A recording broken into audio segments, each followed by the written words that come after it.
আল্লাহ তাআলা সাইয়েদনা ইব্রাহিম আলাইহিস সালামকে বললেন যে, ইব্রাহিম, এবার আরো বড় একটি কাজে তোমাকে অ্যাসাইন করব, বড় একটি মিশনে পাঠাবো। সেটা হচ্ছে আমার ঘরকে তোমার আবার পুনর্নির্মাণ করতে হবে, অর্থাৎ রিকনস্ট্রাক্টিং দ্য কাবা।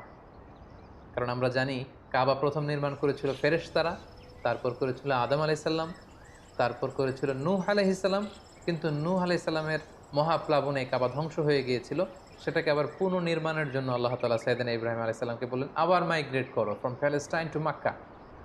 আমরা যদি সাইয়েদনা ইব্রাহিম আলাইহিস সালামের জীবনী দেখি, কতবার যে তিনি মক্কা থেকে ফিলিস্তিনে এসেছেন, আবার ফিলিস্তিন থেকে ১২০০ কিলোমিটার পথ পাড়ি দিয়ে তিনি মক্কায় গিয়েছেন, তার কোনো ইয়ত্তা নেই। তিনি কাবা নির্মাণের জন্য গেলেন এবং সন্তান ইসমাইলকে নিয়ে কাবা নির্মাণ করলেন। আল্লাহ তাআলা বললেন, ওয়াইদ বাওয়া'না লিইব্রাহিমা মাকানাল বাইত। আমি ইব্রাহিমকে I pointed out for Ibrahim the site of the house. Kaaba ঘরের সাইটটা আমি দেখিয়ে দিলাম। এটা কতটুকু উঁচু হবে, কতটুকু দৈর্ঘ্য হবে, কতটুকু প্রস্থ হবে, তার সবটুকু আমি ইব্রাহিমকে বুঝিয়ে দিলাম। সাইয়েদনা ইব্রাহিম আলাইহিস সালাম সাইয়েদনা ইসমাইল আলাইহিস সালামকে নিয়ে কাবা নির্মাণ শুরু করলেন। ছোট্ট ছেলে ইসমাইল পাথর কেটে এনে বাবার কাছে দেয়। বাবা ইব্রাহিম আলাইহিস সালাম রাজমিস্ত্রির ভূমিকায় অবতীর্ণ হলেন। তিনি নিজ হাতে আল্লাহ তাআলার ঘর কাবা তিনি নির্মাণ করতে শুরু করলেন।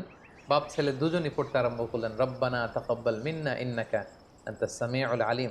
হে আল্লাহ, আপনি আমাদের পক্ষ থেকে এই ইফোর্ট, এই ডেডিকেশনকে, এই কাজকে আপনি কবুল করে নেবেন। এবং আল্লাহ তাআলা বললেন যে, ওয়াইদ জাআলনাল বাইতা মাসাবাতান লিন-নাসি ওয়া আমনা। আমি এই কাবা ঘরকে, ইব্রাহিম ইসমাইলের পদধূলি ধন্য এই কাবা ঘরকে গোটা বিশ্বের মানুষের মিলন কেন্দ্র বানালাম। যেটা আমরা হজ উমরার সময় দেখি, more than 2 million Muslims they gather together in Kaaba. কাবার চারিপাশে প্রায় ২০ লক্ষেরও বেশি মানুষ একসাথে হজের সময় তারা সালাত আদায় করে। গোটা বিশ্ব থেকে প্রতিদিন উমরার জন্য মানুষ কিন্তু সেখানে যাচ্ছে। অর্থাৎ মানুষের একটা মিলন কেন্দ্র আল্লাহ তাআলা সেই এলাকাটিকে বানিয়েছিলেন, কিন্তু যেটা একটা সময় ছিল অনুর্বর, জনমানব শূন্য একটি এলাকা। এবং আল্লাহ তাআলা আমাদেরকে আদেশ করলেন, ওয়াত্তাখিযু মিন মাকামি ইব্রাহিমা মুসাল্লা। তোমরা ইব্রাহিমের দাঁড়ানোর জায়গাকে সালাতের জায়গা বানাও। অর্থাৎ যেই পাথরের উপর দাঁড়িয়ে সাইয়েদনা ইব্রাহিম আলাইহিস সালাম কাবাকে রিকনস্ট্রাক্ট করেছেন, আজ পর্যন্ত এই ২,৫০০ ৩,০০০ বছর পরেও সেই পাথরটি আজও সংরক্ষিত আছে। আপনারা হজ উমরা যারা করেছেন তারা দেখেছেন সেই পাথরটির চারদিকে সেটা সংরক্ষিত আছে। সাইয়েদনা ইব্রাহিম আলাইহিস সালামের ফুটপ্রিন্ট সেখানে আছে, পায়ের ছাপ আছে। এবং সেটাকে সামনে রেখে টু দ্য ডাইরেকশন অফ কাবা সালাত পড়াকে আল্লাহ তাআলা আমাদের জন্য অবধারিত করেছেন, তিনি আমাদেরকে আদেশ করেছেন। এবং সাইয়েদনা ইব্রাহিম এবং ইসমাইলকে বলেছেন, তোমরা কাবা ঘরকে পরিচ্ছন্ন করো, ঝাড়ু দাও। সাইয়েদনা ইব্রাহিম আলাইহিস সালাম সফলতার সাথে কাবা পুনর্নির্মাণের এই মিশনটাও সম্পন্ন করলেন। সম্পন্ন করে তিনি কায়মনোবাক্যে আল্লাহ তাআলার কাছে একটা দোয়া করেছিলেন, ঐতিহাসিক দোয়া।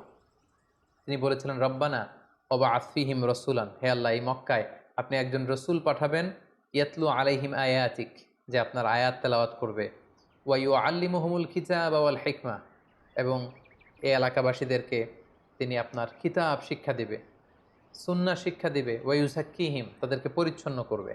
ইন্নাকা আনতাল আজিজুল হাকিম, আপনি মহাপরাক্রমশালী, আপনি প্রজ্ঞাময়। এই বরকতপূর্ণ দোয়ার বদৌলতে বেসিক্যালি আল্লাহ তাআলা আখিরি জামানার পয়গম্বর বিশ্বনবী মুহাম্মদুর রাসূলুল্লাহ সাল্লাল্লাহু আলাইহি সাল্লামকে প্রায় ২,৫০০ বছর পরে মক্কায় শেষ নবীর আগমন ঘটে। এবং আল্লাহ রাসূল সাল্লাল্লাহু আলাইহি ওয়াসাল্লাম তিনি বলতেন, আনা দাওয়াতু আবি ইব্রাহিম, আমি হচ্ছে আমার বাবা ইব্রাহিমের দোয়ার ফসল। ওনার দোয়ার বদৌলতেই আল্লাহ তাআলা আমাকে এই পৃথিবীতে শেষ নবী করে পাঠিয়েছেন। একেবারে শেষ পর্যায়ে আল্লাহ তাআলা ইব্রাহিমকে বললেন যে, ইব্রাহিম, তুমি মক্কা ছেড়ে যাওয়ার আগে মক্কাতে একটি ঘোষণা দাও, ঐতিহাসিক ঘোষণা, বিগ অ্যানাউন্সমেন্ট। সেটা কিসের ঘোষণা? সেটা হচ্ছে হজের ঘোষণা। কিভাবে হজ শুরু হলো, তুমি হজের ঘোষণা দাও। সাইয়েদনা ইব্রাহিম আলাইহিস সালাম বললেন, আল্লাহ, এখানে কোনো মানুষ নেই, কোনো জনপদ নেই, কেউ নেই, আমি কার কাছে হজের ঘোষণা দেব? আল্লাহ তাআলা বললেন, তুমি শুধু ঘোষণাটা দাও, গোটা বিশ্বের মানুষের কানে এই ঘোষণা পৌঁছে দেওয়ার দায়িত্ব আমি আল্লাহ নিজে নিয়ে নিলাম। সুবহানাল্লাহি ওয়া বিহামদিহি। আল্লাহ তাআলা বলছেন, ওয়াআযযিন ফিন-নাসি বিল হজ্জ ইয়াতুকা রিজালা ওয়া আলা কুল্লি দামিরি ইয়াতিনা মিন কুল্লি ফাজ্জিন আমিক। ইব্রাহিম, তুমি ঘোষণা দাও, তোমার এই ঘোষণার বদৌলতে দেখবে আগামী বছর থেকে গোটা বিশ্ব থেকে মানুষ আসতে শুরু করবে। এবং সাইয়েদনা ইব্রাহিম আলাইহিস সালাম সাফা পাহাড়ের উপরে উঠলেন, কোনো বর্ণনায় জাবালে আবু কুবাইসের উপরে উঠলেন, উঠে ঘোষণা দিলেন, আইয়ুহান নাস ইন্না রাব্বাকুম ক্বাদ ইত্তাখাযা বাইতান ফাহাজ্জু। হে গোটা বিশ্বের মানুষ, আল্লাহ তাআলা একটি পবিত্র ঘর নির্মাণ করেছেন আমার মাধ্যমে, তোমরা এই ঘরে হজ পালনের জন্য আসো। তাফসিরে এসেছে যে এই ঘোষণাটা আল্লাহ তাআলা গোটা বিশ্বের সবার কানে তখন পৌঁছে দিয়েছেন। এমনকি আমরা যখন তখন ছিলাম না এই পৃথিবীতে, আমরা রুহের জগতে ছিলাম, আমাদের কাছে আল্লাহ তাআলা এই আহ্বানটি পৌঁছিয়েছিলেন।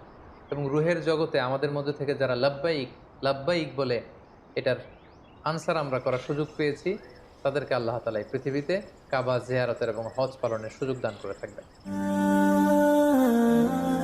Be a part of our vision. Do listen